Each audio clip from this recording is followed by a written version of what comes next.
ബീഹാറിൽ സർക്കാർ രൂപീകരണ ചർച്ചകൾ പുരോഗമിക്കുന്നു. ജെഡിയുവിന് 10-ലധികം മന്ത്രിമാരും ബിജെപിക്ക് 15 മന്ത്രിമാരും പുതിയ മന്ത്രിസഭയിൽ ഉണ്ടാകുമെന്നാണ് വിവരം.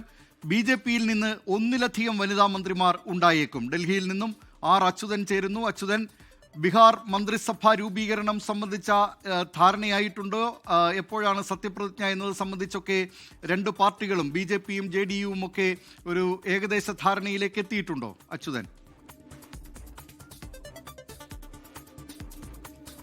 ദിലീപ് കുമാർ, തിരക്കിട്ട ചർച്ചകളാണ് ബീഹാറിലെ പട്ന കേന്ദ്രീകരിച്ചും ഡൽഹി കേന്ദ്രീകരിച്ചും ഈ ബീഹാറിലെ സർക്കാർ രൂപീകരണവുമായി ബന്ധപ്പെട്ട പുരോഗമിച്ചുകൊണ്ടിരിക്കുന്നത്. ഇന്നലെ കേന്ദ്ര ആഭ്യന്തരമന്ത്രി അമിത്ഷായുമായി ജെഡിയുവിന്റെ വർക്കിംഗ് പ്രസിഡന്റായിട്ടുള്ള സഞ്ജയ് ഷാ കൂടിക്കാഴ്ച നടത്തിയിരുന്നു.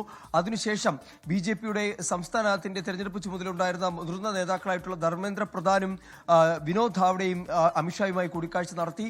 അതിനുശേഷമാണ് ഇപ്പോൾ ഒരു അന്തിമ രൂപത്തിലേക്ക് നിലവിൽ ഈ സാഹചര്യങ്ങൾ എത്തിയിരിക്കുന്നു എന്ന വിവരങ്ങൾ പട്നയിൽ നിന്ന് ലഭിക്കുന്നത്. നിലവിൽ പട്ന കേന്ദ്രീകരിച്ച് തന്നെയാണ് ഈ ചർച്ചകൾ പുരോഗമിക്കുന്നത്. ഈ പുതിയ മന്ത്രിസഭ സംബന്ധിച്ച 10 മുതൽ 14 മന്ത്രിമാർ ജെഡിയുവിനും 15 മന്ത്രിമാർ ബിജെപിയുടെയും എൽജെപിക്ക് 3 മന്ത്രിസ്ഥാനങ്ങളും അതുപോലെ തന്നെ ജിതിൻ റാം മാഞ്ചിക്ക് 1 മന്ത്രിപദവും അടക്കം നൽകുവാനുള്ള തരത്തിലാണ് ഇപ്പോൾ ഈ ഫോർമുല ഇപ്പോൾ രൂപപ്പെടുത്തിയിരിക്കുന്നത് എന്നാണ് ലഭിക്കുന്ന വിവരങ്ങൾ. നാളെ എൻഡിഎയുടെ നിയമസഭാ കക്ഷി യോഗം ചേരാനായി തീരുമാനിച്ചിരിക്കുകയാണ്. അതിനുശേഷമായിരിക്കും ഇതിന്റെ ഒരു ചിത്രം കൂടുതൽ വ്യക്തമാവുക. നിതീഷ് കുമാർ നാളെ രാജി നൽകുകയും തുടർന്നായിരിക്കും ഈ പ്രഖ്യാപനങ്ങൾ ഉണ്ടാവുക എന്നാണ് നമുക്ക് ലഭിക്കുന്ന വിവരങ്ങൾ. നിതീഷ് കുമാറിനെ തന്നെ മുഖ്യമന്ത്രി സ്ഥാനത്ത് പരിഗണിക്കാൻ തന്നെയാണ്, വീണ്ടും തുടരുവാൻ തന്നെയാണ് നിലവിലെ തീരുമാനങ്ങൾ എടുത്തിരിക്കുന്നത്.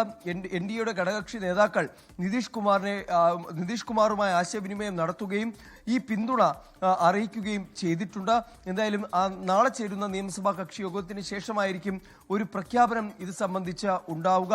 സുപ്രധാന വകുപ്പുകൾ, ഉപമുഖ്യമന്ത്രി പദം ഉൾപ്പെടെയാണ് ബിജെപി ഇതുമായി ബന്ധപ്പെട്ട് ആവശ്യപ്പെടാനിരിക്കുന്നത്. എന്തായാലും അത്തരം കാര്യങ്ങൾ ഒരു വശത്ത് പുരോഗമിക്കുന്നു. മറിച്ച് പ്രധാനമന്ത്രിയുടെ സൗകര്യം അനുസരിച്ച് തന്നെയായിരിക്കും സത്യപ്രതിജ്ഞാ തീയതി തീരുമാനിക്കുക എന്നാണ് ഇതുമായി ബന്ധപ്പെട്ട് എൻഡിഎ വൃത്തങ്ങൾ അറിയിക്കുന്നത്.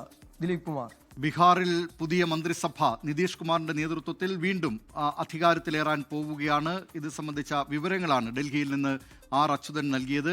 ലോകത്തെവിടെയായാലും ഏത് സമയത്തും 24 വാർത്തകളും ഓഗ്മെന്റഡ് റിയാലിറ്റി പാക്കേജുകളും എക്സ്പ്ലെയിനറുകളും വിശദമായി കാണാൻ ഞങ്ങളുടെ യൂട്യൂബ് ചാനൽ നിങ്ങൾക്ക് സബ്സ്ക്രൈബ് ചെയ്യാം.